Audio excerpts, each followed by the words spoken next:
est-ce qu'on peut vraiment s'aligner au prix que pourrait faire la boîte de Squeezie ? Je pense pas. Tes idées ne nous appartiennent pas finalement. Tu remarqueras que beaucoup de créateurs font des sessions de droit et déclarent à 100%. Mais c'est une question idéologique. C'est un auteur qui a travaillé sur un sujet doit apparaître devant l'écran.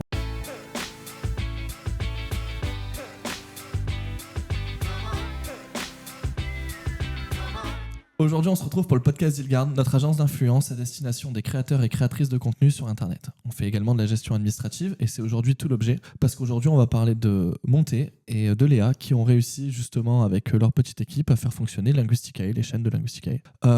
Aujourd'hui, on va parler plus précisément de comment on délègue. Et du coup, c'est une question qu'on va te poser directement à toi, Monté. Et puis ensuite, on essaiera de dégrossir un peu tout ça avec Léa et moi-même. Eh bien, comment je délègue ? C'est une vaste question, c'est pas très dur de déléguer. Hein. En fait, je dis ça, pour beaucoup de créateurs ne le font pas ou n'osent pas le faire. Au bout d'un moment, moi, j'étais arrivé à un stade où, il y a déjà des choses que j'aime moins faire. C'est bizarre parce qu'en fait, moi, j'ai commencé à déléguer des choses qu'on ne fait même plus aujourd'hui. Genre faire des best-of pour Twitch, ce genre de choses. Et petit à petit, j'ai décidé assez rapidement de m'entourer. Alors, sans vouloir épiloguer, c'est toujours un peu compliqué de lâcher le bébé, on va dire. Parce que moi, à la base, je faisais tout, mais je suis pas bon dans tout non plus. Et je fais encore quand même beaucoup. Par exemple, l'écriture, je la délègue qu'assez peu. Il y a que 6 vidéos de la chaîne qui n'ont pas été écrites uniquement par moi, qui ont été coécrites. Où l'essentiel du travail de recherche a été fait par quelqu'un d'autre, en l'occurrence Kalian ou Clément, d'étymologistes qui ne sont pas là, mais c'est aussi des choses parmi lesquelles des choses que je délègue. Et l'essentiel, effectivement, de ce travail de délégation aujourd'hui, il est sur du montage ou de l'animation. Au départ, uniquement de séquences ou alors de la chaîne secondaire. Et puis, on est arrivé à quelques moments à devoir déléguer l'essentiel des vidéos, voire la totalité en termes de montage. En l'occurrence, à toi. Ça n'a pas été d'un coup, tu viens sur la chaîne montage sur une vidéo principale. Après, j'ai quand même très rapidement eu confiance dans ton travail, dans tes capacités. Donc ça facilite aussi, moi ça m'a quand même rassuré. D'ailleurs, ça peut être sympa aussi déjà de commencer par le début, en fait, finalement, avant d'arriver justement à monter des vidéos sur la chaîne principale. Comment t'es arrivé, par exemple, à travailler avec Monté ? Comment Monté, toi, t'as pu sélectionner Léa comme monteuse, par exemple ? Et je pense que déjà, ça fera un petit cheminement chronologique sur comment vous en êtes arrivé là où vous êtes aujourd'hui. Donc toi, par exemple, de ce que je me souviens, c'était toi qui avais postulé d'une certaine façon. Enfin, tu vas nous raconter un petit peu. Comment déjà ça t'est venu à l'esprit ? C'était quoi ton cheminement, toi ? Comment tu te sentais quoi, à ce moment-là ? C'est un peu marrant parce qu'au final, c'était un peu aléatoire. C'est-à-dire que je cherchais pas spécialement un travail à ce moment-là. C'est-à-dire qu'en fait, j'étais en école de cinéma. Notamment de montage, et en fait j'étais dans l'idée un peu de partir, et un peu par hasard j'ai vu que justement la chaîne Linguisticae cherchait un ou une monteuse sur Twitter.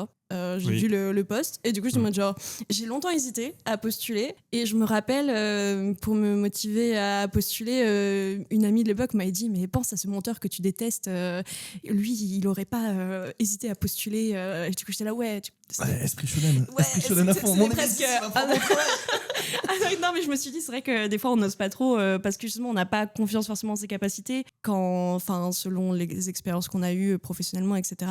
Du coup c'était un peu j'ai eu l'impression un peu de me jeter dans l'eau juste en postulant. Donc le fait d'avoir un retour sur la candidature, rien que ça, en fait, j'étais déjà hyper contente, entre guillemets, parce que du coup, c'était un peu la première fois que je me sentis vraiment crédibilisée, aussi en tant que monteuse, sachant que je connaissais pas beaucoup de monteuses, je connaissais beaucoup de monteurs. Du coup, déjà ça, j'étais contente, on va dire. Tiens, juste question, tu connaissais la chaîne quand même avant ? Oui, je connaissais la chaîne, parce que j'avais fait une licence de langue, et on nous parlait de la chaîne Linguisticae pour parler de Saussure.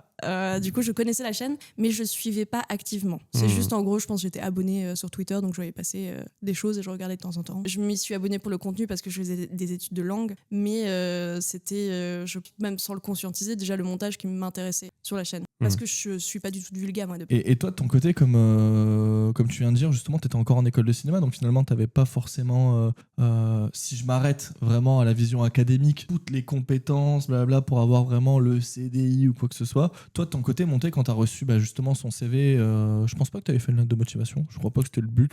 Je pense que si. J'avais fait la totale. Alors j'avais fait. Je crois que je n'ai lu aucune lettre. Il me semblait bien que Old Fashion Way, mais t'en avais reçu quelques-unes. Ouais, non. Bon.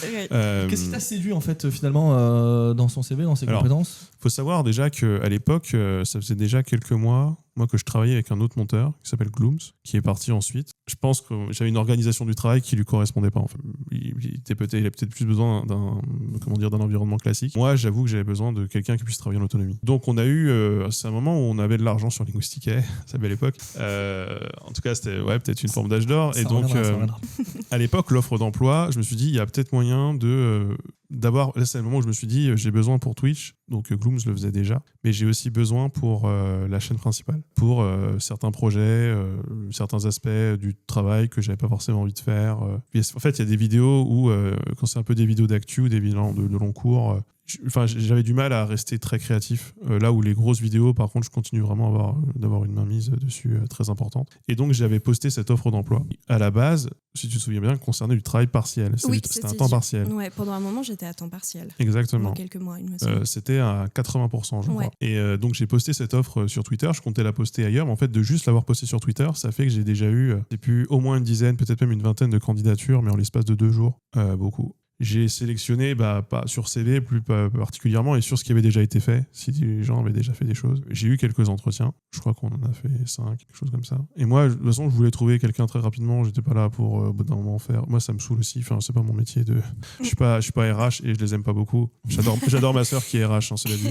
Mais c'est ma sœur, donc je l'aime beaucoup. Mais je sais pas trop ce qu'on peut dire ou ce qu'on ne peut pas dire, parce que normalement, voilà, c'est aussi une recherche de compétences, mais bon, quand tu travailles avec des gens, il faut aussi s'entendre humainement. Moi, j'ai bien aimé le côté que tu avais, me semble-t-il, t'avais pas particulièrement d'expérience professionnelle là-dedans, mais tu étais quelqu'un d'intéressé. Moi, je cherchais même d'ailleurs, souviens-toi, quelqu'un qui maîtrisait After Effects. Oui, et je maîtrisais. Et tu m'as dit, je ne maîtrise pas du tout. Mais tu m'as dit, par contre, je veux bien apprendre. Et je me suis dit, très bien. La principale qualité dans notre travail, c'est rester créatif. Pour rester créatif, il faut rester curieux et il faut vouloir apprendre de nouvelles choses. Donc, j'ai trouvé ça très, très cool. Et t'es quelqu'un qui avait aussi un parcours social qui me parlait. T'avais dû te démerder, il me semble, t'avais dû payer tes études. Donc, je me suis dit, franchement, elle a l'habitude. Toi, elle sait ce que c'est que la galère, elle sait ce que c'est que de devoir se démerder. De manière un peu cliché, je trouve que ce que beaucoup de gens n'ont pas dans ce métier, et c'est ce qui fait toute la qualité des gens de ce métier, de beaucoup de gens de ce métier, c'est la démerde. C'est à partir de, j'ai pas beaucoup de moyens et je sais pas trop comment faire, je vais devenir créatif pour essayer de contourner le problème et avoir quelque chose de bien à la fin. C'est que ça, en fait, j'ai l'impression la post-prod, le montage de manière générale, c'est vraiment se débrouiller avec un peu les rushs qu'on a et trouver, même quand ils sont très bien, il y a toujours un moment en fait d'inventer en fait. Bien sûr, mais beaucoup de gens n'ont pas cet état d'esprit. Beaucoup de gens voient ça d'une manière un peu mécanique, un peu, moi je trouve, comme les écoles l'enseignent aussi. Oui, ouais. Et j'avais un problème avec les gens qui venaient des écoles, et beaucoup de gens me disaient, mais moi je sais très bien monter sur Avid. On ne fait pas de la télé, moi j'ai une expérience télé, ou j'ai une expérience ceci, ou alors j'ai monté des trucs institutionnels. En fait, ça c'est très bien. Mais Linguistica, c'est pas France 3. Et donc moi je préférais partir avec toi qui n'avais pas d'expérience professionnelle, et qui me disait, en gros, dans ton CV, montrait bien que tu savais te démerder, tu t'étais débrouillarde, et en même temps, tu avais envie d'apprendre pour tester, plutôt que partir sur quelqu'un qui avait vraiment beaucoup de compétences à mettre sur la table, et en fait, quelque part, c'était un peu trop. Et puis aussi, je me souviens, tu connaissais les YouTube Poop. Oui, c'est vrai. Et mais du coup, en fait, comme tu connaissais que tu consommais ce genre de contenu avec un œil créatif, pour moi, c'est un moteur d'inspiration qui était énorme à l'époque. Oui. Ça apporte plein d'idées créatives, et donc, à partir de là, je me dis, c'est très bien, parce qu'elle regarde beaucoup d'autres choses. Tu regardais beaucoup d'autres contenus qui n'avaient rien à voir. Et je me dis, du coup, en fait, elle est nourrie de plein d'idées. Et ça, c'est quelque chose qui, à mon avis, risque de faire une bonne synergie de travail. Parce que moi aussi, j'avais un peu ce truc. Moi, je regarde beaucoup de vidéos de beaucoup d'autres trucs. J'ai beaucoup d'inspirations qui sont vraiment en dehors de la vulga, en termes de montage, en termes d'inspiration, etc. Moi, par exemple, plutôt que me filmer dans des bibliothèques, je préfère mettre des couleurs partout, effectivement, dont beaucoup de verre dans la vidéo que tu as vue hier. Je suis désolé. Mais parce que moi, je trouve que c'est pas parce qu'on veut vendre un propos que je trouve intéressant qu'on doit être chiant. Et donc, il faut qu'il se passe quelque chose à l'écran. Et donc, je me souviens que très rapidement, tu as monté des best-of au départ pour commencer. Et j'en étais très content. Ouais, c'est vrai, je m'en souviens, tu m'en parlais, tu me disais, la nouvelle monteuse qu'on a pris, la Léa, est vraiment. Mais en fait, t'étais. Mais c'était trop fun, j'adorais. Mais bien sûr, en fait, c'était efficace. J'aime trop, moi. Il était vraiment content. Et moi, j'étais un peu emmerdé parce que tu sais, il y a plein de gens un peu qui se mettent dans cette logique, une logique que j'aime pas trop et dont j'ai fait les frais de toujours vouloir trouver quelque chose à redire. Et en fait, il y a des gens qui ont besoin de ça parce que sinon, ils trouvent ça vertigineux de je suis désolé, j'ai rien à dire, c'est bien. Visiblement, visiblement, c'est quelque chose dont tu t'es très rapidement accommodé. Bah, si c'est bien, c'est bien. Enfin, tu vois. Y a pas... enfin, je trouve qu'en plus, c'est bien, ça veut pas dire c'est parfait, ça veut juste dire on est d'accord. Ouais. Donc, c'est juste on est contents tous les deux de la vidéo. Et en fait, finalement, c'est ce vers quoi on est censé aller. Ouais. Une vidéo ne sera jamais parfaite. C'est pour ça que quand on les re-regarde, on est toujours là, ah non, pitié. Ah, bah, c'est sûr. Voilà. Mais par contre, si on arrive à s'accorder sur le résultat qu'on veut, je trouve que ça, c'est une bonne collaboration au final. Et puis, tu étais très autonome dans le travail. Tu n'avais pas besoin que je sois derrière toi, à tout le temps te dire. Il y a des gens, il y a des gens avec qui je travaille qui ont peur de la liberté qu'on peut leur donner. Mais quel intérêt de faire appel à des artistes si on leur donne pas de liberté créative? Tu vois. Bah, du coup, c'est parfait parce que tu transitionnes vers ma deuxième question, parce que vraiment, là, j'en avais une autre. Oh, wow. On dirait que c'est fait exprès. Oh, wow. mais justement, beaucoup ne délèguent pas aussi parce que le montage, on a pu discuter avec pas mal de créateurs, créatrices qui pensent ça, mais le montage, en tout cas, c'est leur patte, c'est leur bébé. Déléguer à quelqu'un d'autre, c'est donner un peu mon bébé à quelqu'un d'autre. Comment toi, tu as pu t'affranchir un peu de tout ça? Parce que j'ai l'impression, comment t'en parles, que maintenant, en fait, il n'y a pas sur Linguistic AI la patte montée, il y a votre patte à tous les deux. Bien sûr. Que vous avez su combiner et que tu as su accepter quelqu'un en plus chez toi, quoi. Mais d'ailleurs, je te demande même des conseils créatifs. Le fait que dans les vidéos récentes, on ait 3 plans différents situés à 3 moments différents, c'est toi qui l'as apporté, ça, par exemple. Oui, mais c'est là que c'est utile, justement, je pense, d'avoir des regards différents aussi. Et de par le fait que, l'air de rien, ça va 3 ans que je bosse sur la chaîne. Ouais, je me rends pas compte, je pense que c'est hier. Bah ouais, putain. Du coup, voilà. Mais ce qui fait que, comme je commence à connaître aussi ce que tu veux dire, et ça me permet aussi de pouvoir apporter du coup des avis qui sont extérieurs, mais en même temps, je sais aussi que potentiellement ça va te plaire, entre guillemets. Tu vois, je vais pas te dire un truc complètement faramineux, etc. Mais j'étais du coup déjà curieux de ce truc-là, donc effectivement, t'as apporté des choses même en termes de moi je ferais plutôt ça comme ci ou comme ça. Moi, à contrario, sur certaines vidéos, souvent, les retours que j'ai, des fois, ça m'est arrivé plusieurs fois de dire je pense que la musique en termes de rythme fait que le début est un peu chiant. Si tu changes de musique, je pense que ça change tout, et des fois, c'est vrai, ça change tout. Et donc, souvent, c'est un peu les retours principaux que je fais, mais oui, en tout cas, sur tout un tas de vidéos, oui. Et alors, après, moi, encore une fois, il faut laisser de la liberté créative. Moi, je veux pas que les gens ils montent comme moi je monterais, parce qu'en fait, moi-même, je ne monte pas aujourd'hui de la même façon qu'il y a 2 ans, qu'il y a 4 ans, parce que mes influences, mes envies ont évolué, et heureusement qu'une chaîne elle évolue, et heureusement qu'on évolue aussi en tant que technicien, et on s'inscrit aussi un peu dans un courant de mode, etc.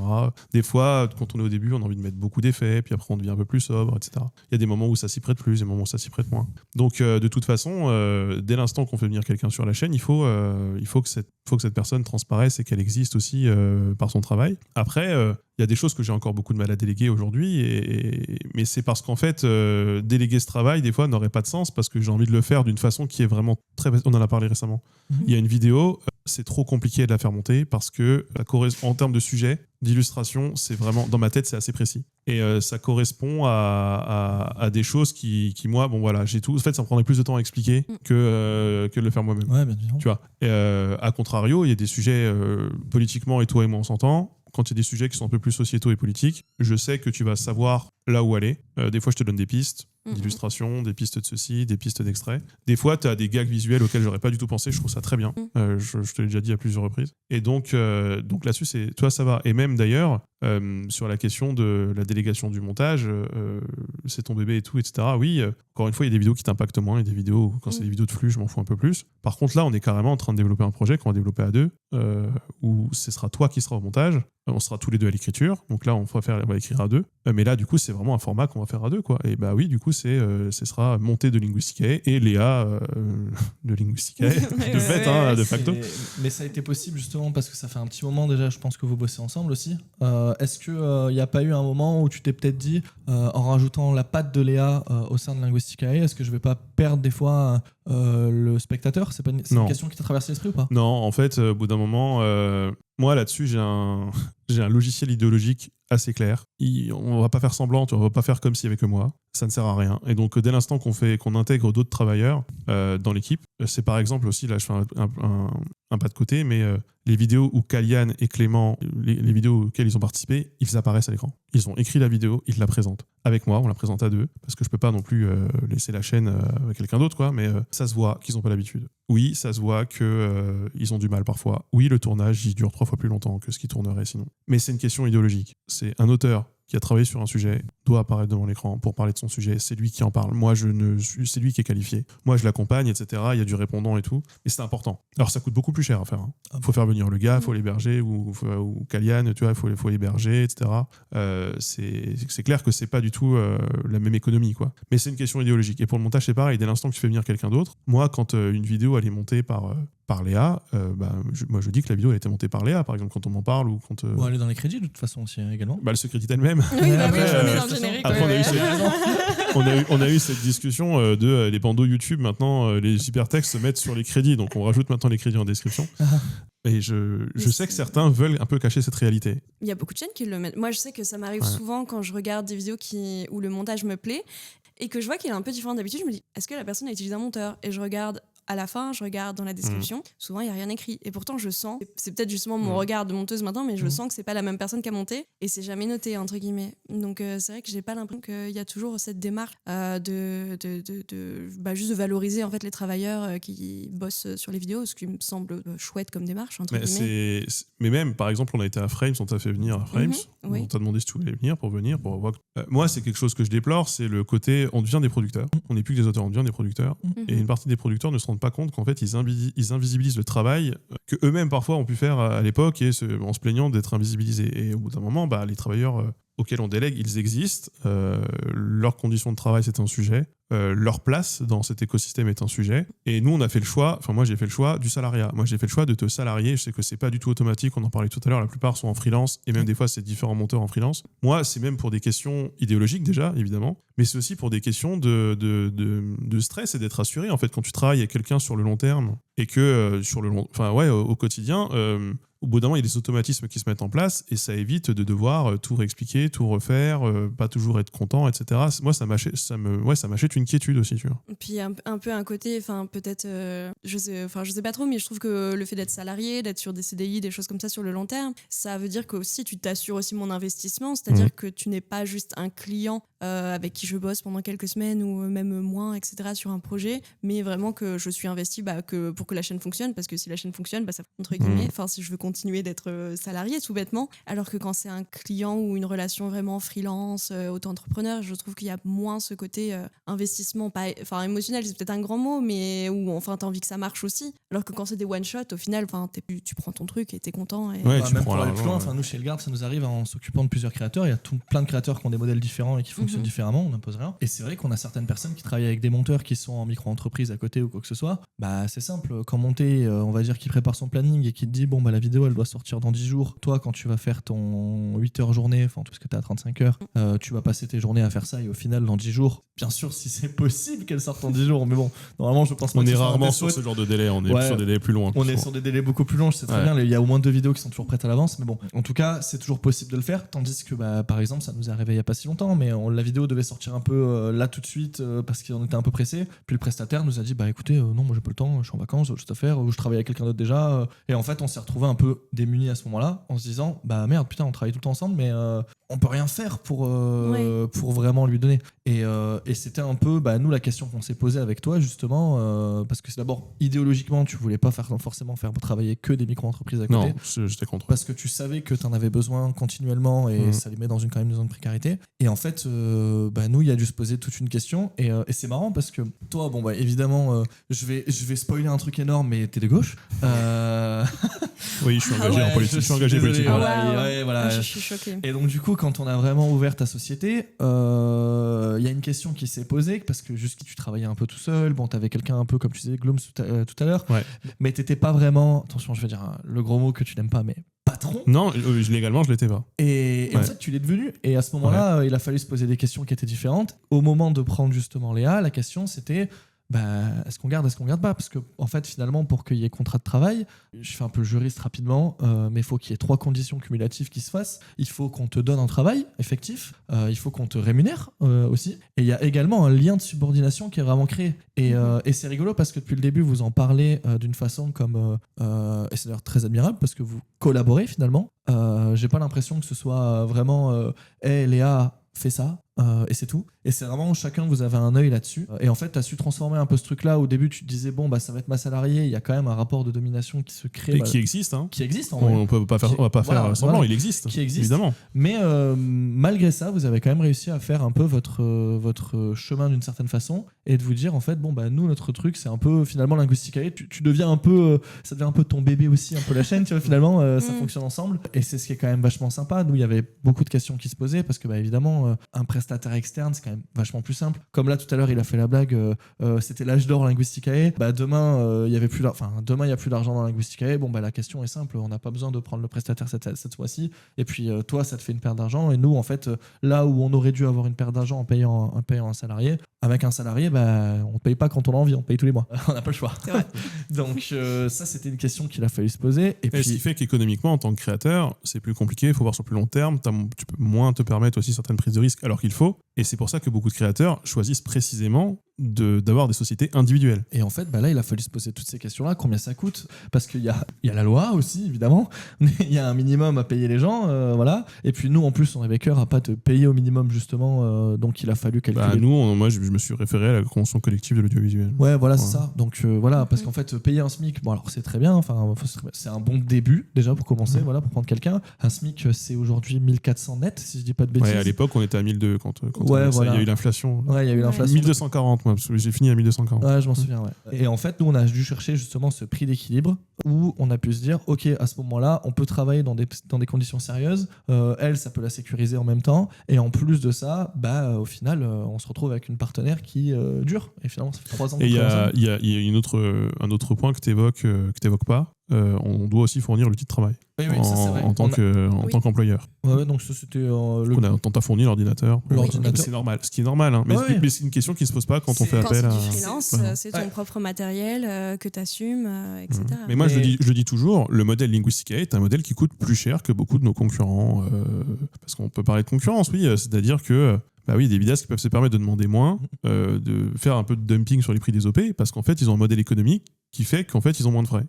Nous, le modèle Linguistica est un modèle qui coûte plus cher que beaucoup d'autres modèles, mais parce qu'on essaye aussi, et je dis pas qu'on y arrive bien, je sais, très honnêtement, j'en sais rien, c'est des questions que je me pose souvent, je sais pas si on le fait comme il le faut, et je sais pas si de toute façon, j'espère que ça te convient, en même temps, bah oui, j'aimerais qu'on soit tous très riches, tu vois. Ah bah ça. Ce qui n'est pas le cas en ce moment. Vous aussi. Donc voilà, on essaie de faire des trucs, genre essayer de maintenir le salaire par rapport à l'inflation, genre de choses, dans la demeure du possible et tout. Dans un moment où ça a été un peu compliqué économiquement. D'ailleurs, même en plus de ça, on utilise des primes quand on peut en faire aussi. Par exemple, nous, quelque chose qui nous a beaucoup aidé, c'est la prime partage valeur après le Covid. La prime Macron. Ouais, la prime Macron. Encore une fois de plus. Mais c'est une prime qui est exonérée de cotisations sociales et patronales. Donc en fait, finalement. Mais qui ne compte pas dans le salaire, du coup, qui compte pas dans le calcul de la retraite. Exactement, qui ne va pas dans le calcul de la retraite. Mais bon, du coup, ça veut dire que demain, pour acheter des choses, on a jusqu'à 3 000 € par an qu'on peut donner aux salariés. En tout cas, on doit le donner à tous les salariés de façon égale. Ouais. Fait, voilà. Bon, toi, ça tombe bien, t'es toute seule. Oui, c'est vrai. Donc c'est bon. Mais du coup, ça fait toujours un petit bonus. Voilà, nous, quand ça fonctionne bien sur une année, c'est sûr que ça nous fait plaisir aussi de montrer que voilà, t'as bien travaillé et que le partage se fait équitablement quoi, au sein de Linguistica, j'ai l'impression. Alors, je sais pas, on essaye en tout cas. On essaye. Après, là, on parle beaucoup tous les deux de choses qui la concernent elle. Moi, C'est vrai. Quel est ton avis par rapport à ça? Et en même temps, tout en rappelant que on a un rapport de domination et je comprendrais que tu ne pourrais pas contrevenir à tes intérêts. Non, mais voilà. Non, mais bien sûr. Mais en fait, c'est que je pense surtout, je peux comparer par rapport à. J'ai beaucoup donc de. Moi, enfin, pour Linguistica, je travaille seule, ce qui peut être isolant en tant que travailleur. Mais après, un peu par hasard, je me suis quand même beaucoup entourée de monteuses, notamment monteuses d'ailleurs, vraiment par hasard. Et du coup, je peux comparer aussi nos conditions de travail et nos conditions de vie, salaire, etc. Et je vois que c'est quand même assez exceptionnel, on va dire, comme structuration, je trouve. Je sais pas. Non, mais en tout cas, par rapport à... en tout cas, je trouve que c'est vraiment difficile pour les monteuses que je connais de trouver rien qu'un salariat, quoi. Juste même un CDD, même juste des choses comme ça. C'est vrai que c'est compliqué et je vois que ça amène effectivement beaucoup au-delà du salaire qui est une question, ça amène beaucoup d'instabilité parce que juste on n'a pas de revenus stables. confortable. Trouver un logement, c'est compliqué. Même faire des prêts à la banque quand tu es en freelance, etc. Enfin, c'est vrai que c'est plein de choses qui se compliquent. Donc, je trouve que rien que pour ça, c'est vrai que c'est une situation qui est très confortable. Et à partir de là, en plus, je trouve que, moi, j'apprécie aussi le fait que je trouve que ça valorise aussi le travail que je fais. Parce que des mots, c'est bien, mais en fait, aussi, le concret, c'est ce qui parle le plus professionnellement, vu que ça reste une relation professionnelle, même si on s'entend bien et qu'il n'y a pas de souci. Je trouve que du coup, c'est la première valorisation qu'on voit en tant que salarié ou que travailleur, etc., je trouve. Et je trouve que justement, c'est aussi juste apporter de la stabilité aux travailleurs qui sont les travailleurs un peu invisibles, etc. C'est déjà un premier pas que créateurs, créatrices, s'ils le peuvent, parce que bien sûr, c'est pas possible pour tout le monde, mais je pense que c'est possible pour certains qui ne le font pas forcément, pour des raisons qui leur sont propres, etc. Et c'est vrai que je connais notamment des personnes qui bossent avec des créateurs, des créatrices, et on comprend pas trop pourquoi c'est pas proposé un peu plus stable. Et des fois, moi j'ai des amis, parce que moi j'ai aussi beaucoup d'amis techniciens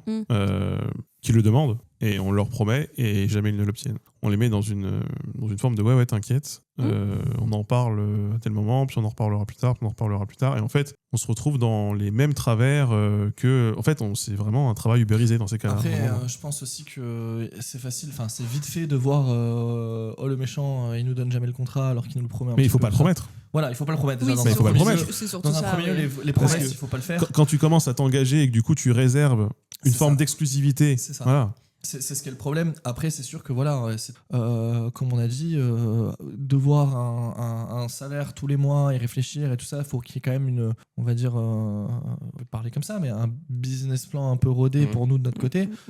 C'est quand même. Je comprends que la simplicité de payer quelqu'un en autorat parce qu'il a écrit une vidéo juste voilà comme ça, ou que il vienne ponctuellement et que moi je lui file un billet parce qu'il est en micro. Et ça, on le fait. Nous, par exemple, les auteurs, mais nous, cette idée le départ, Bien sûr. c'est 3 vidéos. C'est Voilà. ça. Comme ça, on tourne 3 vidéos. Moi, j'ai moins de 3, je trouve que ça vaut pas forcément le coup. Au-delà de 3, on n'a pas les moyens. On fait ça sur 3 vidéos. C'est des contrats d'autorat qu'on fait. Et de toute façon, le projet dont vous parliez tout à l'heure, que vous vouliez faire communément, où tu étais monteuse directement et tout ça, en tant qu'auteur, vous étiez co-auteur aussi. Donc ça voulait dire que quand on allait déclarer aussi les œuvres auprès de la SCAM ou quoi que ça, il y avait un partage qui était déjà prévu à l'avance, que comme vous étiez co-auteur à 50-50. Donc Bien ça, sûr. c'est quelque chose dont on avait réfléchi. Bien que tu sois salarié, tes idées ne nous appartiennent pas finalement. Mais tu remarqueras que beaucoup de créateurs font des sessions de droit et déclarent à 100%. Bien sûr. Bien sûr. Et en fait, ça tombe un peu au milieu. Il faut faire quand même attention en propriété littéraire artistique, quand on fait une œuvre, la paternalité de l'œuvre. Mais en tout cas, une fois que vous avez créé quelque chose, ça vous appartient aussi. C'est aussi votre bébé à vous. Vous pouvez avoir de l'argent grâce à ça. Et en fait, c'est pas parce que vous travaillez pour quelqu'un que ça y est, c'est fini. Vous aurez plus jamais de droit sur l'œuvre. Ça peut être contractuellement prévu à l'avance, mais ça veut aussi dire que vous touchez plus d'argent tous les mois aussi par rapport à ça. Mais on l'a fait là très récemment avec Clément pour les vidéos avec lui. C'est ça. Et en fait, on le fait on sait, ça va être quoi, 30 balles pour lui par an. Ouais. Mais moi, je le fais pas. Je le fais pour une question de principe. C'est au bout d'un moment, tu as coécrit la vidéo, tu dois co-déclarer la vidéo auprès de la société d'auteur parce que c'est aussi ton travail. C'est ça. Et nous, les C'est auteurs, vraiment une question de principe. Et nous, les auteurs, on leur achète directement ce qu'ils ont écrit parce que forcément, sur YouTube, l'économie, c'est que quand vous lancez une vidéo, il y a un pré-roll, un mid-roll, toutes ces choses-là. Et on gagne de l'argent sur ça. Quand on fait une collab, on gagne de l'argent aussi sur ça. Tout ce qu'on vous achète, c'est le droit d'exploiter en fait votre vidéo pour gagner de l'argent grâce à elle. Enfin, votre vidéo, en tout cas votre texte. Parce que la vidéo, c'est jusqu'ici, c'est vous qui la faites. Et par contre, derrière, tous les droits de suite qu'il peut y avoir, donc le droit de suite, c'est l'argent que vous récupérez de l'exploitation de par la SCAM, la SACD, voire autre, ça peut être autre chose. Genre, si vous faites de la musique, la SACEM. Là, par contre, il faut que vous puissiez récupérer. C'est important. Comme tu dis, des fois, le PQ n'est pas très important, notamment sur YouTube, c'est pas. C'est rien. Mais bon, imaginons d'une façon X ou Y, une chaîne de télé vous achète la vidéo et puis la diffuse et puis c'est vu beaucoup de fois. À ce moment-là, ça fait un billet. Et c'est quand même intéressant d'être déclaré là-dessus parce que. À savoir, précisons que on peut déclarer l'autorat et la réalisation. C'est ça. La technique n'est pas considérée comme éligible au droit d'auteur. Alors, si elle est suffisamment originale, mais c'est vraiment des conditions qui sont très, mais ça va être quoi? Ça va être par exemple quand tu fais la classe américaine et que tu remontes la classe américaine et que tu vois. Ouais, voilà. Mais vraiment, c'est quelque chose de très, très, très exceptionnel et c'est vraiment ultra compliqué à vraiment mettre le point dessus, de dire voilà, là, il y a suffisamment d'originalité parce que c'est ça qu'on paye en fait quand on achète de l'autorat. Enfin, quand on paye quelqu'un en autorat, c'est l'originalité, c'est ce qui fait l'œuvre. Et du coup, c'est quand même super dur de définir dans un truc. Tu dis bon, c'est juste la technique, voilà. Et du coup, d'ailleurs, en parlant de réal et tout ça, je rebondis un peu sur ça pour parler un petit peu de toi aussi. Tu fais aussi aussi des choses à côté. Est-ce que tu Mhm. faisais déjà des choses à côté et est-ce que tu faisais ces choses-là au moment où tu avais postulé pour venir chez Linguisticae? Est-ce que c'était déjà dans ta tête? Comment c'était, toi, un petit peu? Moi, je fais du court-métrage de fiction à côté, principalement, que je faisais déjà. Et justement, c'est comme ça que j'ai un peu commencé le montage, c'est-à-dire que j'ai appris en autodidacte pour monter mes propres films, après monter un peu le film des copains, d'autres étudiants, des choses comme ça, etc. Mais ça s'est beaucoup intensifié, je pense, depuis que je suis technicienne, parce que je pense que j'ai pas le même regard aussi sur ce que je fais. Et je pense que les deux s'influent un petit peu aussi, c'est-à-dire que comme j'ai une formation de mise en scène, une formation de scénariste, qui est quelque chose que je pratique énormément sur mon temps en dehors du salariat, voilà, le soir, toute la nuit, c'est terrible. Tu as des hobbies? J'ai des hobbies, des Là, passions. tu ne m'appartiens pas totalement, je ne comprends pas. Et oui, il reste des heures après le 35 heures. C'est très fou. Ce qui me prend énormément de temps d'ailleurs, c'est ce très gros hobby qui est le cinéma. Et je pense que du coup, les deux s'influent un petit peu. C'est-à-dire que par mon travail de monteuse, quand je réalise des courts-métrages, on me dit souvent non, mais là, en fait, t'as ton regard de monteuse, du coup, tu coupes trop tôt. Et des trucs comme ça. Et ce qui me fait un peu rire. Enfin, c'est une petite aparté qui m'est. Un peu, oui. Voilà, ça m'amuse un peu. peu. Ça m'amuse un petit peu. Mais par contre, je sens qu'au niveau du montage YouTube, des fois, j'ai envie d'amener aussi ce côté un peu de la fiction que je connais aussi très bien et que ça peut un peu influencer des choix où des fois je me tape des délires à me dire je vais me faire un storytelling sur cette vidéo, vas-y thème, je ne sais pas quoi. Mais la dernière vidéo que vous allez sortir, il y a un storytelling en vrai. Moi j'ai l'impression, même si c'est moi qui l'ai monté. mais pour le coup c'est c'est vraiment monté qu'il a fait C'est en vrai. entièrement. Mais en tout cas, c'est vrai que tu parles de fiction parce que finalement, toi, même si tu fais de la vulgarisation, qu'on pourrait dire entre guillemets, je discute d'un sujet qui existe déjà et puis voilà, t'as quand même un parcours fiction aussi. Il y a de la fiction dedans, mais en fait, un peu ton drame, c'est arrivé après tout ça, non? C'est vrai. C'est arrivé au moment où C'est vrai. j'ai arrêté ça. Ça coûtait beaucoup plus cher. Mais t'as fait de la fiction pour d'autres gens aussi, donc en J'ai fait. fait oui, c'est vrai. Oui, bien sûr, j'en ai fait sur le Vortex. Voilà. Ouais. Donc en fait, vous vous rejoignez un petit peu sur ça. Vos parcours, quand tu disais que le tien faisait un peu écho au tien, il y a aussi sur ça où j'avais l'impression que vous avez. Mais moi, j'en ai très envie. Moi, j'ai très envie de réintégrer de la fiction. C'est une question de moyens. J'espère, et on en avait parlé, qu'on pourra le faire dans le nouveau format qu'on a envie de développer. Moi, je le vois vraiment comme, et c'est d'ailleurs ce que j'essaye un peu de faire avec toi. On n'a pas parlé de notre organisation de travail. C'est vrai. Notre organisation de travail, c'est on se parle, quoi, un quart d'heure, une demi-heure par semaine, et on s'écrit quand il y a besoin. Oui. Mais en fait, tu sais ce qu'il faut faire. Il y a une liste des tâches, globalement, des systèmes de priorité qui sont régulièrement revus, un espèce de planning pour les 3 prochains mois, qu'on tient plus ou moins pas. Mais bon, ça donne un peu un horizon. Ouais. Est-ce que vous utilisez des logiciels, des choses particulières pour travailler ou vraiment vous avez un tableau Excel à l'arrache? C'est même sur Discord. C'est même. Moi, je sais qu'après, j'ai mon organisation propre. J'utilise un logiciel d'organisation, mais je sais que c'est quand on s'appelle 30 minutes en début de semaine, tu me fais la liste et moi, je le note en même temps et je mets dans mon propre petit calendrier parce que j'utilise Notion, si je peux dire. Bien sûr, Donc j'adore Notion, j'ai ma petite page Linguisticae et puis je me note les trucs dans les tableaux que j'ai fabriqués. Où je me suis pris pour une codeuse, voilà.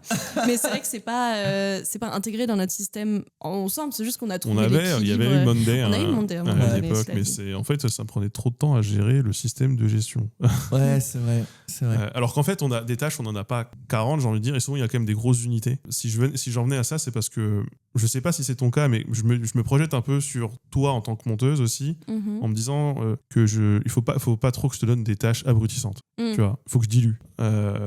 Parce que moi, je réfléchis comme ça pour moi. Moi, il y a un truc que je déteste dans le travail, c'est la répétition. Je trouve que ça rend fou. Et je vais refaire un parallèle avec ce que tu disais tout à l'heure. Il y a des monteurs en contrat de travail pour la web création. Et c'est essentiellement pour des tâches de répétition. Et d'ailleurs, moi, vraie question que je me pose, que deviendront-ils avec maintenant des extensions comme AutoCAD qui existent, qui sont propulsées par IA et qui font une grosse partie de ce travail d'automatisation? Tu vois, c'est une vraie question qui nous fait gagner d'ailleurs beaucoup de temps. Moi, ça me fait gagner du temps pour dérocher des interviews, je l'utilise. Et d'ailleurs, c'est aussi dans l'organisation du temps, c'est quelque chose qu'on n'a pas forcément dit, mais tu alloues aussi un temps dans la semaine pour que tu fasses de l'auto-formation, toi aussi. Ouais, je sais pas trop si tu l'as fait récemment, mais théoriquement, il y a ça. Dans les temps où il y a moins de vidéos qui sont sur des deadlines qui arrive rapidement. Effectivement, c'est vrai que je continue de prendre ce temps plus que de l'auto-formation. Maintenant, je prends aussi des temps un peu de, je sais pas comment nommer ça, mais justement, tu sais, où j'essaye de choper des idées, des inspirations, de regarder des vidéos et de un peu comment d'autres personnes sur YouTube font du motion design. T'es payé à regarder YouTube. Donc c'est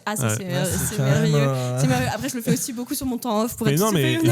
Très honnêtement, normalement, dans tout processus dans toute société qui existe, tu formes et tu continues de former tes travailleurs à la pratique de leur travail et de ton milieu. Dans un monde idéal, oui. Dans un monde idéal, oui, mais... mais parce qu'il faut s'adapter. Et je trouve d'autant plus sur Internet où tout va hyper vite et les codes, comme tu parlais tout à l'heure des codes, les codes de YouTube, c'est pas les mêmes maintenant qu'il y a 6 mois, qu'il y a 2 ans. En fait, tout change hyper vite. Et je pense que tu peux pas faire... c'est comme... tu peux pas écrire un livre si tu lis pas de livre. Tu peux pas faire une vidéo YouTube si tu regardes pas YouTube. Tu peux, mais ce sera un peu... Et on peut pas demander à qui que ce soit de prendre sur son temps libre le loisir de se former. C'est bien si les gens, s'ils le font parce que c'est un bonus pour la société quand tu réfléchis en tant qu'entreprise, mais tu peux pas inciter ni forcer tes employés à se former sur leur temps libre. Mais non, parce qu'elle a des hobbies. Donc tu peux pas. Forcément. Et je pense que... mais les hobbies me forment malheureusement. Oui, c'est ça nourrit aussi. En fait, on savait. C'est du bon, ça reste tout le temps là-dedans. Et là, je voulais en venir, c'est que du coup, tu es en assez grande autonomie et j'essaye de te donner des tâches qui sont... C'est pas toujours le cas parce qu'il y a des moments où forcément, il y a des moments un peu plus calmes, qui ont une forme de diversité parce que sinon, je pense que tu deviendrais zinzin. Parce que moi, je pense que je deviendrais zinzin. Donc voilà, je sais que certaines personnes le font et y arrivent. Et donc, l'idée est aussi, moi, une obsession, c'est comment faire en sorte que tu continues de t'amuser et que tu sois content dans le travail. Parce que moi, je pense, c'est ma doctrine vraiment et j'ai envie d'y croire, c'est les gens travaillent bien mieux quand ils sont contents de leur travail, dans tous les sens du terme. Mais surtout pour de la créativité. Mais bien sûr. Surtout quand tu es dans un travail créatif, comme le montage, qui, pour moi, c'est un travail de technicien, etc. Mais c'est avant tout, en tout cas pour le montage YouTube tel qu'on l'entend tous les deux, ça n'a pas de créativité, mais la vidéo, je sais pas si je peux le dire, mais elle est chiante. Non, mais bien sûr. Ennuyante, voilà, comme ça je pourrais. Ouais, non, mais je peux dire les YouTube. On en détente. Non, mais elle est ennuyante, on va dire, et elle est un peu sans vie. Sauf que pour pouvoir avoir cette possibilité d'être créatif, déjà, faut pas être en burn-out, donc faut pas avoir des deadlines de malade, faut pas être surchargé, et effectivement, faut pas l'ennui au travail. Pour moi, c'est un peu les deux soucis, notamment du travail créatif, mais du travail général, c'est le burn-out. Mais le deuxième, c'est l'ennui au travail, parce que ça crève les gens aussi, et surtout quand tu fais des métiers de création, en fait, tu peux pas créer si vidé entre guillemets. Tu es sous pression tout le temps, tu peux pas avoir de bonnes idées. Il faut aussi ces moments un peu où tu prends du temps, tu réfléchis. C'était tout l'intérêt quand vous aviez dit que vous alliez faire ces 2 vidéos prêtes à l'avance. Ça a pris un petit temps en fait au début à lancer. Mais une fois que c'était fait, on essaye d'avoir un peu de visibilité. Voilà, au moins, on savait très bien que nous, je sais qu'on travaille d'une certaine... nous, on s'occupe d'autres choses pour toi. Tu as délégué d'autres choses auprès d'Ellegarde. Ouais, tout ce qui est l'administratif et tout ça. Donc, ça vous permet de vous concentrer vraiment sur la création. Parce que je déteste ça. C'est vachement sympa, l'administratif. Moi, j'adore ça. Ouais. Mais en tout cas, tout le juridique, donc négocier tes partenariats, tout ce qui va être tout le reste, en fait. Tout ce qui va être même droit du travail. Ta compta, ton droit du travail, toi, quand tu as des soucis ou quoi que ce soit, faut qu'on règle, donc ça peut arriver. Les questions juridiques, par exemple, les questions, toi, tu me posais la question tout à l'heure, est-ce que je peux inverser tel jour avec tel jour ? Du coup, il y a des modalités, il y a des machins. C'est ça, donc la question, en fait, ce qui se passe, c'est qu'il la pose directement à nous, et nous, en fait, on fait tout le travail, on fait tout ce qu'il faut, et derrière, au final, on sait la réponse qu'il faut apporter, et on est aussi le plus souple possible, parce qu'en fait, on n'est pas là pour dire non, la loi, c'est ça. On est là pour essayer d'adapter aussi pour que tout le monde soit content. Le but, c'est, comme tu disais, que vous soyez dans un environnement de travail le plus sain possible, et qu'en fait, vous puissiez juste vous dire, moi, j'ai que de la création à faire. Et c'est l'idée. Donc toi, quand demain, par exemple, quand il faut réfléchir à toutes les questions de prendre un ordinateur, qu'est-ce qu'on va prendre, comment on va le faire pour le livrer, toutes les modalités. Ça a été des discussions ces 2 derniers jours. Ouais, voilà, donc c'est nous qui nous en occupons et on va le faire directement. Tout ce qu'il va y avoir, tout ce qui était congé ou quoi que ce soit, c'est nous qui allons gérer tous les plannings sur tout ce truc-là. On apprend, parce que du coup, ça c'est des trucs que tu apprends quand tu salaries quelqu'un. C'est compliqué les règles pour les congés. Je comprends. En fait, ça c'est vraiment un travail de. Est-ce que c'est 2 jours ? Est-ce que c'est 2,5 jours ? Les jours ouvrables, les jours ouvrés, les jours calendaires ? Mais qu'est-ce qu'on parle ? Aïe, aïe, aïe. Donc c'est toujours. Et même un contrat de travail en vrai, rien que ça. Nous, quand on a dû salarier Léa au début, on a dit on fait quoi ? On passe juste par un comptable, on fait régler le contrat de travail. Bon, nous, on fait tout le juridique, donc on a dit non, on va le faire nous-mêmes. C'est ce qui s'est passé, ça s'est très bien passé. J'ai l'impression que ton contrat de travail est pas trop mal. C'est moi qui l'ai fait, donc t'as pas le choix. Ouais. Je pense, je ne suis qu'une salariée, je ne comprends pas les. Il est super chouette. Mais voilà, donc on a dû penser aussi à plein de choses. Par exemple, comme vous travaillez de loin, toi tu es à Paris, toi tu es à côté de Rennes, à Fougères. Vous voyez pas dans un bureau tous les jours, c'est du télétravail. Il a fallu le prévoir contractuellement, ça. Lui, de son côté, je suis pas sûr que t'es à 100% télétravail. T'es à 100% télétravail. Tout à fait. Genre là, aujourd'hui, c'est exceptionnel, on est content. Et parce qu'il y a un événement, on est dans le cadre d'un événement. C'est ça. Mais du coup, toi, tu as pu déléguer un peu ce côté-là qui a permis de te concentrer beaucoup plus en tout cas, c'était l'idée, bien sûr. Moi, la dernière chose que j'ai envie de faire, c'est qu'on ait des discussions juridiques. Enfin, moi, ça me fait chier. Toi, ça va te faire chier. En plus, je vais pas être sûr de ce que je dis. Toi, ça va peut-être mettre dans une forme d'insécurité. À bout d'un moment, il y a des gens qui ont fait des études pour. C'est. De toute façon, c'était l'esprit quand on a ouvert Ilgard. La question, c'était de se dire aujourd'hui, qu'est-ce qui emmerde les créateurs? Et aujourd'hui, ce qui emmerde les créateurs, c'est faire de l'administratif, toutes ces questions-là. Quand vous devenez créateur ou créatrice de contenu, ce que vous avez envie, c'est faire des vidéos, quoi. C'est pas mon Dieu, je dois gérer ma compta, je dois faire mes factures, et puis maintenant je dois déclarer mes impôts, et puis machin, je dois faire ci, je dois faire. Donc en fait, au final, nous, je pense t'as pu déléguer ça. Ouais, et ça, heureusement, tu l'as délégué très facilement, ça. Honnêtement, après, c'est dur. Bizarrement. C'est dur à déléguer ça parce que, en fait, c'est le pognon que tu génères que tu mets dans les mains de quelqu'un d'autre. Ouais. Alors évidemment, tu peux toujours reprendre la main si tu veux, mais puis après, chez Ilgard, on a quand même une exigence de transparence, etc. Mais c'est pas naturel, surtout qu'on vient d'une histoire où beaucoup de gens ont abusé de cette position. Nous tout ce qu'on a fait, quand on a fait, justement, c'était on est en mandat, donc du coup, on fait les choses pour vous. Quand vous voulez reprendre la main ou quand vous nous dites non, tu fais pas ça, c'est moi qui décide. Très bien, c'est vous qui décidez en fait. Nous, on est une sorte d'assistant de direction que vous auriez pu prendre dans une boîte classique, sauf qu'au lieu de salarier quelqu'un, vous êtes passé du coup à un prestataire externe. Et c'est ce qu'on parlait tout à l'heure. Vous pourriez très bien prendre quelqu'un qui s'occupe de ça pour vous tout le temps. Là, on n'a pas du tout Non, mais même, en fait, ça dépend de l'utilité que vous avez, ça dépend de la taille de la société que vous avez. Si on était une société de 30 salariés, voilà, 30 salariés, même prends ton propre comptable, et puis voilà, c'est plus simple. Là, aujourd'hui, vous êtes un peu plus à taille humaine, vous arrivez justement dans un moment où ça vous prend vraiment beaucoup de temps de faire tout l'administration en même temps. Parce qu'on a une particularité, c'est qu'on travaille tout le temps avec des gens de pays différents, avec des modèles de société différents. C'est ça. C'est un enfer. C'est ça, donc il y a plein de choses à réfléchir. Comment se payer en tout cas, vous avez aussi tous des modes de vie différents. Est-ce que c'est une SARL? Est-ce que c'est une SAS? Est-ce que je dois être travailleur non salarié? Est-ce que je dois être assimilé salarié? Est-ce que je dois faire de l'autorat? Les questions sont... Toi, en tant que salarié, tu n'as aucune question à te poser. Toi, tu n'as pas de questions. J'adore, je me pose aucune question. En tant qu'auto-entrepreneuse, tu as une autre entreprise à côté, tu te rends compte que quand ça devient ton activité principale, c'est des questions qu'il faut se poser. Mais c'est déjà juste le peu que j'en fais de temps en temps, où c'est vraiment de l'appoint, c'est déjà administrativement. Voilà, compliqué. Alors, je ne sais pas imaginer quand c'est vraiment full-time en tant que créateur et que tu as d'autres choses à penser en plus. En micro, moi je sais par exemple, la question que tu te poses tout de suite, quand tu ouvres ta micro, c'est on te dit est-ce que tu veux être à l'impôt sur le revenu ou au prélèvement libératoire? Ah oui, ça, franchement. Ça, moi, j'ai toujours pas compris ce que c'était. Je pourrais t'expliquer là tout de suite, mais on prendra un peu plus de temps. Mais voilà, déjà, savoir est-ce que c'est des BNC, des BIC, des machins. C'est des choses qui sont un peu abstraites et t'as pas forcément envie de te concentrer là-dessus, en fait, je pense. En tout cas, si tu te poses des questions, tu peux venir nous poser des questions. Nous, on fait ça. Parfait. Je me rends compte que dans nos relations de travail, il y a un truc, pour le coup, effectivement, sur lequel tu n'es absolument pas consulté. C'est les placements de produits qu'on fait. C'est vrai que tu t'es pas du tout consulté. C'est vrai. Alors, c'est une question très compliquée parce qu'il y a les principes et il y a est-ce qu'on va réussir à payer tout le monde à la fin du mois. Et du coup, il y a une jauge qui se fait, il y a une barre qui peut monter ou descendre, tu vois. Il y a des moments où ça t'a posé problème, toi? Je sais pas s'il y a des moments où ça m'a posé problème. Je pense que je me suis déjà posé la question justement avant que ça puisse poser problème. Et je pense que justement par la position peut-être de salarié, il y a un peu le côté où c'est pas ma ligne éditoriale. Donc je considère que j'ai pas vraiment... attention à ce que j'ai à mon mot à dire, entre guillemets. Par contre, j'ai ma conscience morale qui prend toujours en compte aussi ma conscience de ce que je mets dans mon frigo tous les mois, on va dire ça comme ça.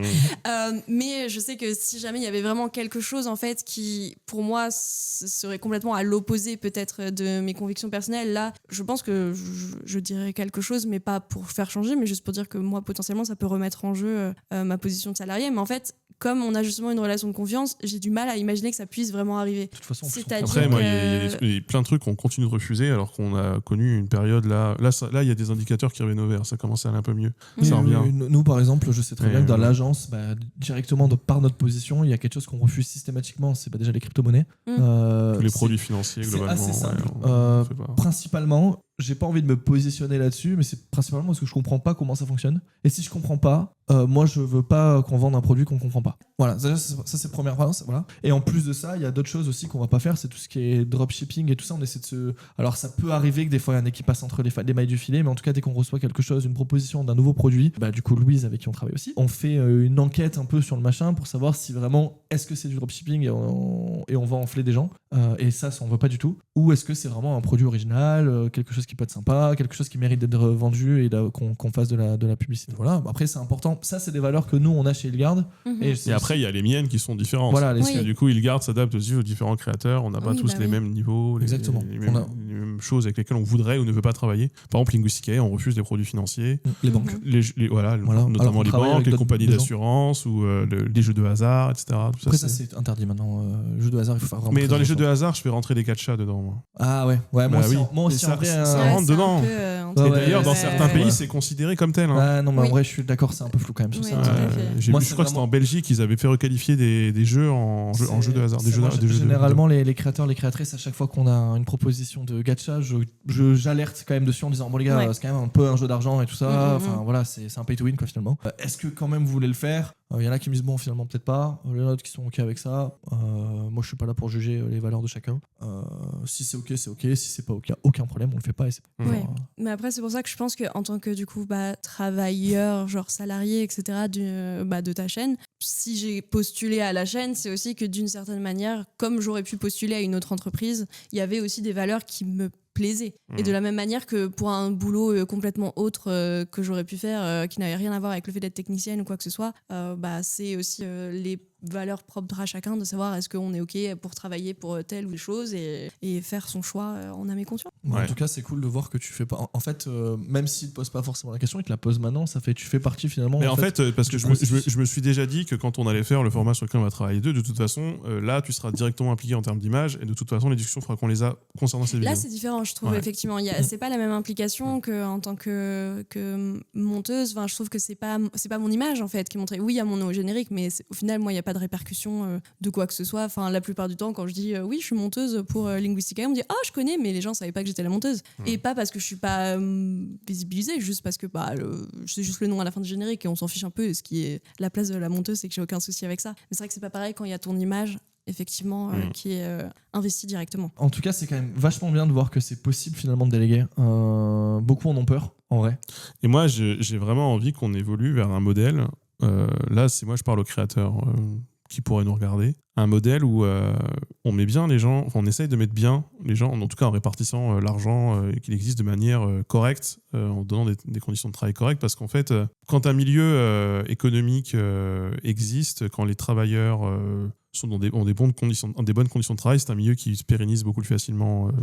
Personne n'a envie de bosser dans un milieu extrêmement précarisé et personne ne peut nouer de bonnes relations de travail à long terme dans un milieu où tout le monde se regarde en chien de faïence et où la logique c'est le dumping, l'ubérisation des techniciens. Moi je trouve que c'est problématique. Voilà. C'est une chose dont on avait discuté sur les techniciens et c'est quelque chose dont on t'avait posé la question justement, si ça pouvait être bien ou pas. Tout à l'heure tu parlais du fait que tu étais un peu seul et que tu as dû rencontrer d'autres monteuses et tout ça, te faire un petit cercle pour voir quand même comment ça se passe ailleurs. C'est vrai que beaucoup de gens qui travaillent sur internet en fait sont seuls. Beaucoup de monteurs, monteuses, ça peut être des réals, ça peut être plein de choses, même des auteurs-autrices sont seuls et en fait des fois ils vont se vendre à un certain prix qui pense être le bon prix et en fait des fois ils sont 2 voire 3 fois en dessous. À l'inverse, des créateurs de contenu payent des travailleurs au prix qu'ils pensent être le prix juste alors qu'ils sont très en deçà et ça arrive très rarement, mais ça arrive parfois qu'ils surpayent très largement aussi parce qu'ils se font avoir, parce qu'il y a aussi toute une partie de créateurs qui ne savent pas exactement ce qu'est le montage, qui n'ont jamais vraiment monté leur vidéo et ils se retrouvent. Il y a quelques braquages, on en connaît quelques-uns sur des monteurs qui se mettent très très très très bien, tant mieux pour eux, sur certaines vidéos qui facturent peut-être un peu 3 fois trop cher. Bon après voilà, il y a forcément des écarts toujours un peu extrêmes, mais c'est vrai que les histoires autour de moi, c'est beaucoup de gens qui se disent merde quoi. Tu vois. Et ce qui était intéressant, voilà, donc du coup nous on s'était dit pourquoi pas essayer de faire quelque chose où on fait rencontrer des techniciens entre eux. Là aujourd'hui on fait beaucoup des créateurs entre eux. Il y a beaucoup d'événements qui existent comme ça, mais des techniciens finalement ils sont pas souvent invités. Alors qu'ils ont jamais été aussi nombreux. Et c'est ça. Et en Oui. fait, et par exemple, Il y en a plein. on a participé aux Frames là cette année. Bon, toi, t'as pas pu venir cette année malheureusement. On t'avait invité, hein, voilà, je le dis quand Oui, même. oui, oui. Mais les questions étaient beaucoup de comment je délègue en fait. Alors qu'avant, les questions, c'était pas du tout ça aux Frames. Bah non. Et aujourd'hui, c'est je travaille, je fais mes vidéos et puis j'ai un monteur à côté qui me fait ci, ou j'ai un Media Maker qui va me faire ça. D'ailleurs, quand on parlait de prix, la personne qui avait dit je paye mon Media Maker, je sais plus le prix exactement. C'était vraiment très faible. C'était très Ouais. faible, mais on savait que c'était pas genre je profite de quelqu'un. Non, Non, c'est la c'était personne juste était pas- extrêmement surprise. C'est mais pourquoi tant de réactions? C'est Ouais, beaucoup, genre, c'est ouais. pas beaucoup, et elle savait pas. Et elle savait pas. Mais ça, c'est parce que si je pense que, notamment en France de manière générale, et ça, c'est un peu toutes les industries de partout, on ne parle pas de son salaire. On Mais ne il dit faut. pas combien on Ah, coûte, ouais. on ne dit pas. Et je pense que c'est important de pas être timide, c'est pas grave, faut le dire et justement, c'est s'aider les uns les autres de pouvoir un peu se jauger au bon prix, entre guillemets. C'est On ça. me dit Et, souvent en stream que je parle trop d'argent. Bah en vrai c'est pas. Moi je trouve que c'est pas grave de parler d'argent parce que Ouais. vraiment. Après, moi, les gens ils donnent, et j'ai aussi envie de comment déjà, l'argent ouais, est la dépensé. tu vois, transparence, il y a une aussi. question de transparence, mais même pour aller plus loin, nous on n'a pas de grille directement pour savoir combien doivent être payés les gens. Mhm. Là où l'audiovisuel, la télé, cinéma long, nous Ouais. YouTube. Après honnêtement, je trouve que le travail est titanesque parce que pour faire la comparaison un peu grosse, mais Linguisticae et Squeezie. On fait pas le même travail. Non, pas du tout. On n'a pas le même argent, on n'a pas rien. Et en fait, au final, si demain on veut prendre quelqu'un, est-ce qu'on peut vraiment s'aligner au prix que pourrait faire la boîte de Squeezie? Je pense pas. C'est pas possible. Même, je pense pas. J'en suis sûr que non. Mais Et on du coup, travaille- donc, c'est enfin, difficile de faire cette disparité-là. Il n'y a pas autant d'argent de partout. Mais par contre, on peut quand même essayer de faire un ersatz, quelque chose, d'essayer de trouver le prix juste et de se dire que finalement, quand on est monteur, monteuse, on vaut ça. Et puis quand on est réal, on vaut ça. Et ça permet à tout le monde de comprendre quel prix on vaut vraiment, quoi, finalement. Complètement. Ouais. Mais pour ça, il faut en parler. Je pense que c'est important que les techniciens et techniciennes en parlent entre eux aussi. En dehors aussi, même si je pense que c'est important de donner la place aux techniciens et techniciennes dans les... comme par exemple le frame, des endroits où il y a les créateurs, les créatrices, c'est aussi important qu'on puisse trouver entre nous aussi des moments d'échange pour parler honnêtement de ok, là, il y a ce prix-là, ou là, il y a cette chose, etc. Mais ça, faut qu'on puisse vous les mettre à disposition aussi. C'est bon. Parce que ouais, si vous êtes tous archipélisés, vous savez même pas que vous existez, c'est ça. Ouais. c'est compliqué. Oui. Alors que nous, on a une présence publique, c'est Exactement. plus facile. Effectivement. Oui, c'est ce que, comme le truc de ne pas être dans les crédits ou de ne pas être, de pas trouver le nom des gens, etc. Tout à fait. Bah écoutez, je pense qu'on a fait un peu le tour de la question. Bah, en tout cas, merci à toi Merci d'avoir beaucoup. accepté l'exercice. Hein. Ouais. Merci à vous de m'avoir accueilli. C'était très simple. super cool. En vrai, ça va. Bah ouais. Super top. Bah écoutez, merci beaucoup d'avoir suivi le podcast et on vous souhaite une très bonne journée. À bientôt pour un prochain.